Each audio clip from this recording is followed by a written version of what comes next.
Ave Maria, cheia de graça, o Senhor é convosco. Bendita sois vós entre as mulheres e bendito é o fruto do vosso ventre, Jesus.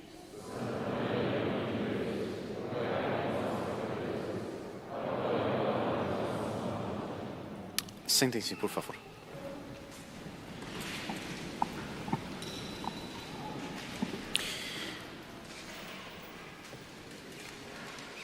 A liturgia de hoje nos focaliza um dos maiores mistérios da nossa fé.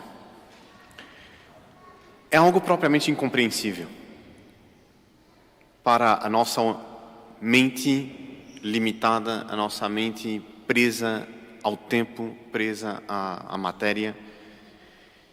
E é de um Deus que cria por amor, tira tudo quanto existe do nada, cria o homem à imagem e semelhança dele, dá a este homem todas as riquezas, todas as perfeições, todas as maravilhas, cumula este homem de bens, e cumula esse homem muito mais do que apenas os bens materiais que existiam no paraíso terrestre, cumula o homem do dom do seu amor.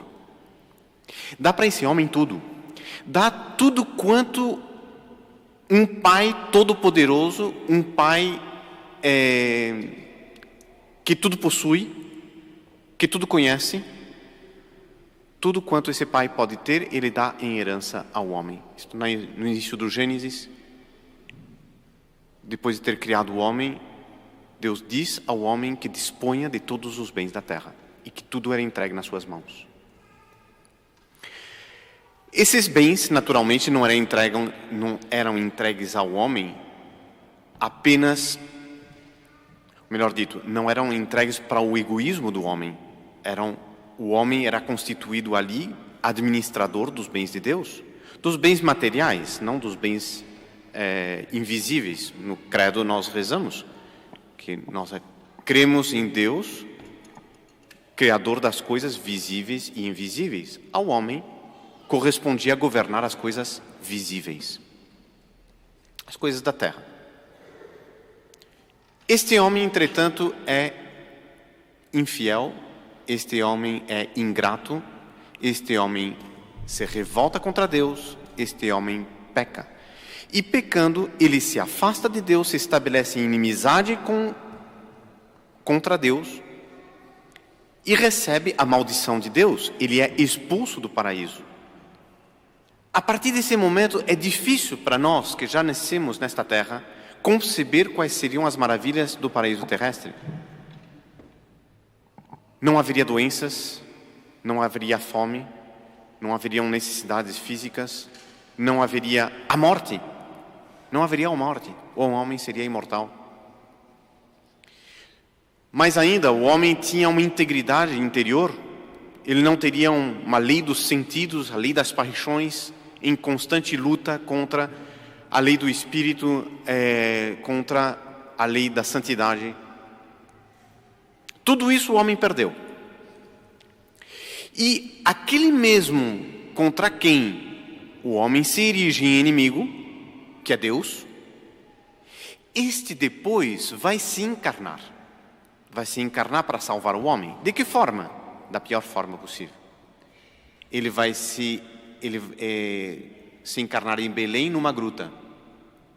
Ele vai se encarnar, portanto, num contexto de pobreza e perseguição. Vai passar, como, aliás, o profetiza Isaías, nessa que é talvez um dos trechos mais belos do Antigo Testamento. Esse quadro, é apenas um trechinho, infelizmente, são 2 versículos, mas é uma descrição prévia, uma profecia a respeito da fisionomia moral do Messias. É a chamada profecia do servo sofredor. Um homem que passaria por uma vida de sofrimento. Porque ele nasce sob o signo da perseguição. Apenas ele nasce, a primeira atitude que o mundo vai tomar vai ser procurar eliminá-lo, vai ser procurar matá-lo. Imediatamente Herodes, ficando sabendo que ele existe, que ele nasceu, para ter certeza de o matar, manda realizar um verdadeiro genocídio, eliminar uma cidade inteira. Porque a ordem que nos refere São Lucas, no evangelho dele, é de matar todos os meninos de 2 anos para baixo. Mas o que nos trazem os historiadores é uma imagem bem diferente.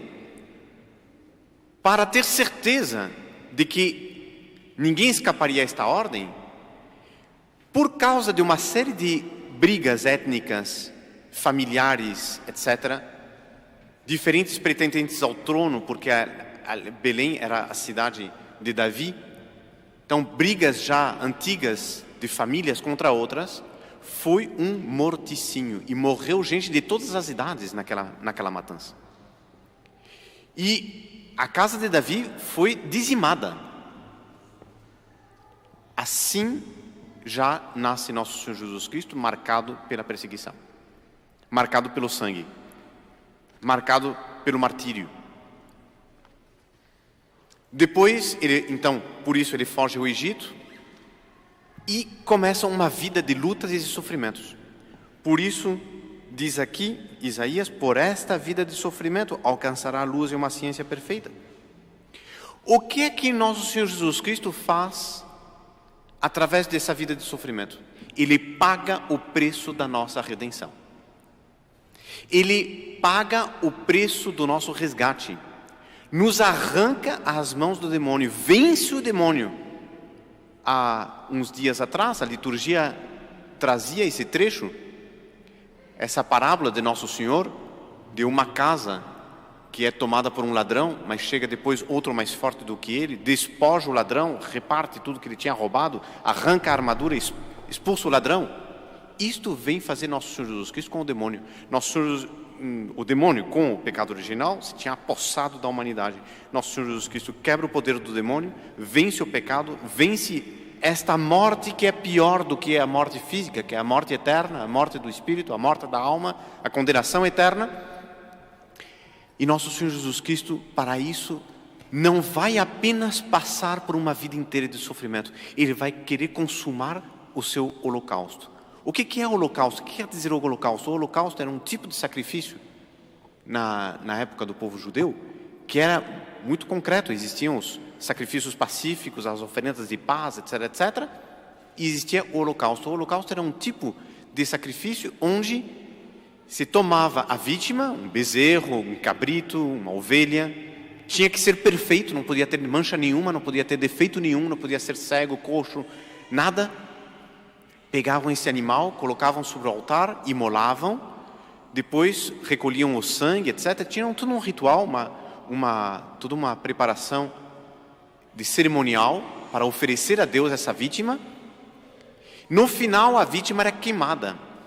Normalmente, nos sacrifícios, uma parte era reservada para o povo, outra parte era queimada em holocausto. Normalmente, a parte queimada em holocausto são algumas partes apenas. As partes principais eram depois distribuídas ao povo, aos sacerdotes, aqueles que assistiam, para comerem desse sacrifício. O comer ou alimentar-se desta carne oferecida a Deus em holocausto, em sacrifício, era um sinal de participação desse sacrifício. E era uma remota prefigura do que seria depois a Eucaristia. No holocausto não. No holocausto nenhuma parte sobrava. Tudo era queimado. E era um sinal do sacrifício perfeito, do sacrifício completo, do sacrifício inteiro, do qual não resta nada. Imagem de nosso Senhor Jesus Cristo. Porque nosso Senhor Jesus Cristo na cruz derramou todo o seu sangue. E quando talvez ainda tivesse um restinho no seu sagrado coração, vem, depois da sua morte, Longinos, com uma lança, perfura este coração, e desse coração vai sair a última gota de sangue e a última gota de linfa, de água. Nosso Senhor Jesus Cristo se entregou inteiro. E a liturgia de hoje nos apresenta então esta figura de um Deus que se encarna para sofrer, um Deus que se encarna para morrer. Vejam só os paradoxos. Deus que é a felicidade absoluta, Deus que é imortal por definição, Ele quer sofrer e quer morrer, e para poder fazer isso opera um milagre que é encarnar-se no gênero humano, porque Deus de por si seria impossível que Deus morresse, seria impossível que Deus padecesse, seria impossível que Deus sofresse, mas Deus quis fazer isto para demonstrar o quê? E é o que a liturgia vai nos focalizar hoje. São dois aspectos. Primeiro, através da segunda leitura, São Paulo vai nos mostrar nosso Senhor Jesus Cristo como um sumo sacerdote capaz de se compadecer em nossas fraquezas, pois ele mesmo foi provado em tudo como nós, com exceção do pecado. Nosso Senhor Jesus Cristo quis provar tudo da nossa condição. Ele quis passar fome, ele quis passar sede, ele quis passar frio, ele quis sofrer a rejeição, ele quis sofrer a perseguição, ele quis sofrer a oposição dos fariseus, então ele quis enfrentar, ele quis demonstrar a sua perseguição por parte dos poderes políticos da época, por parte dos poderes civis, por parte dos poderes eclesiásticos. Ele quis mostrar que ele veio para sofrer na mão de todos. E é através desse sofrimento que ele triunfa no alto da cruz. Porque no momento em que ele entrega a sua vida a Deus, devolve o seu espírito ao Pai, consumou o seu sacrifício, nessa hora ele triunfa sobre a morte, triunfa sobre o pecado, e com a sua ressurreição ele demonstra a sua própria divindade. Aí estava tudo consumado e era a vitória de nosso Senhor Jesus Cristo sobre tudo. Mas para isso ele quis sofrer, e ele quis passar por todas as nossas debilidades, para ser exemplo para nós de como nós mesmos devemos passar pelo nosso próprio sofrimento. E aí está a primeira lição. A primeira lição é que nosso Senhor Jesus Cristo diz que se nós queremos seguir a Ele, nós devemos renunciar a nós mesmos, carregar a nossa cruz e segui-lo. Nós vamos passar por todas as dificuldades pelas quais Ele mesmo passou. Nós vamos passar pela perseguição, nós vamos passar pelo sofrimento, nós vamos eventualmente passar pela doença. Todos nós vamos passar pela morte. E nós devemos enfrentar esta cruz, nós devemos enfrentar essas dificuldades, esses sofrimentos, nós devemos enfrentar tudo isso com aquela mesma disposição de sofrer que nosso Senhor Jesus Cristo. Nós ouvimos aqui várias crianças chorando, e nós vemos nisto um sinal da dor que nos ataca desde os mais tenros momentos da nossa infância. Todos nós vivemos entre dois prantos. O pranto inicial na hora do nosso nascimento e o pranto final na hora da nossa morte. A cruz atravessa a nossa vida. E São Luís Maria tem essa frase muito impactante. Ele diz que nós todos nascemos, vivemos e morremos no alto do Calvário. E ali todos nós encontramos 3 cruzes. E destas cruzes ninguém escapa. Nós apenas podemos escolher em qual cruz nós vamos ser crucificados. Nós escolhemos se de fato nós somos inteiramente bons, se inteiramente santos, se seguimos nosso Senhor Jesus Cristo pela via da inocência, nós vamos ser pregados na cruz de nosso Senhor Jesus Cristo. É a cruz do inocente, é a cruz do santo, a cruz do homem perfeito que atravessa esta vida em justiça e santidade. Pode ser que nós não tenhamos tido a alegria de sermos inteiramente justos, inteiramente santos. Nós estamos cercados de fraquezas, como diz São Paulo na carta aos Hebreus hoje. Nós somos cercados de fraquezas, pode ser que nós venhamos a pecar. Então, nós não teremos a cruz de Cristo, mas nós vamos ter uma outra cruz à direita dele. Esta é a cruz do bom ladrão, a cruz daquele que se arrepende, aquele que pede perdão das suas faltas, tem confiança em nosso Senhor Jesus Cristo, se dirige a Ele dizendo: Senhor, lembrai-vos de mim quando chegarmos ao vosso reino. Esta é a cruz onde a maior parte de nós nos encontramos. Todos aqueles que nós não tivemos a alegria de seguir nosso Senhor Jesus Cristo pela inocência, podemos seguir a nosso Senhor Jesus Cristo como o bom ladrão, na cruz do penitente. é aquele que se acolhe ao sacramento da penitência, ao sacramento da confissão, pede perdão contrito de suas faltas, faz um firme propósito de emenda e ali encontra a reconciliação. E se não temos nem a cruz do inocente, nem a cruz do penitente, nós invariavelmente, nós não podemos escapar, nos encontraremos na terceira cruz. E a terceira cruz é a cruz do condenado. Condenado justamente por nossas faltas, como também foi condenado o mau ladrão, e, entretanto, não tendo como o bom ladrão o arrependimento de suas faltas. E ali nós morremos impenitente, blasfemando contra Deus, que até o último instante está no alto da cruz, junto conosco, esperando uma palavra de perdão para nos acolher, nos perdoar, uma palavra, aliás, de arrependimento da nossa parte, para Ele nos conceder a palavra do perdão. E nós então nos encontramos nesta primeira lição desta liturgia, é que nós nos encontramos sempre diante da cruz. Não temos como fugir da cruz, assim como também não temos como fugir da sombra. Se nós tentamos fugir da sombra, a sombra corre atrás de nós. Se, entretanto, nós corremos atrás da sombra, a sombra foge de nós. E São Luís Maria diz, é bem exatamente isso que acontece com a cruz. Então, a primeira lição é, aprendamos a carregar a nossa cruz. Todos nós passamos pela cruz. A cruz não é um acidente, a cruz não é um drama, a cruz não é uma exceção, a cruz não é algo que eu possa evitar, a cruz é uma realidade na nossa vida. Nós devemos saber segurá-la, nós devemos abraçá-la com resignação e, sobretudo, com muita confiança. E a segunda lição é justamente esta confiança que nós devemos ter em nosso Senhor Jesus Cristo. Porque assim como Ele perdoou o bom ladrão, estará disposto a perdoar-nos a nós também.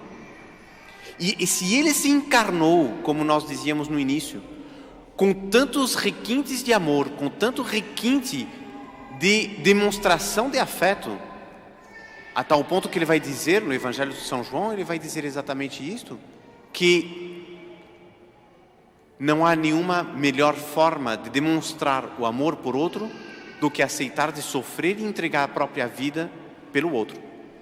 Isto fez nosso Senhor Jesus Cristo por cada um de nós. Por que temer a Ele? Por que temer uma palavra dEle? A palavra dEle será uma palavra de perdão, será uma palavra de acolhida, será uma palavra de condescendência, uma palavra de disposição em perdoar sempre que nós nos acolhamos junto a Ele. E por isso estão sacerdotes, representantes de nosso Senhor Jesus Cristo, como está dito por São Paulo nessa carta aos Hebreus, são sacerdotes de nosso Senhor. O que é o sacerdote? Ministro o perdão dele. Eles estão à disposição dos fiéis para ouvir a palavra nossa de arrependimento.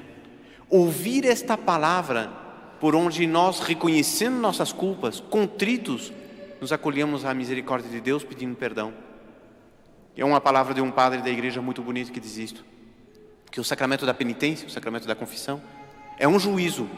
Eu me apresento diante dele para me acusar e ele dá a sentença. O sacerdote, enquanto juiz, representante de nosso Senhor Jesus Cristo, como supremo juiz, dá uma sentença. Ele diz que a diferença dos tribunais comuns é o único lugar onde o réu é o próprio acusador, onde o juiz é o ofendido e onde a sentença já é conhecida de antemão e é o perdão. Porque sempre que eu vou na confissão, me arrependo das minhas faltas, o final da confissão é sempre a absolvição. É utilizar este sangue preciosíssimo que nosso Senhor Jesus Cristo derramou no alto da cruz, derramar sobre nós mais uma vez, para o nosso perdão e a nossa salvação.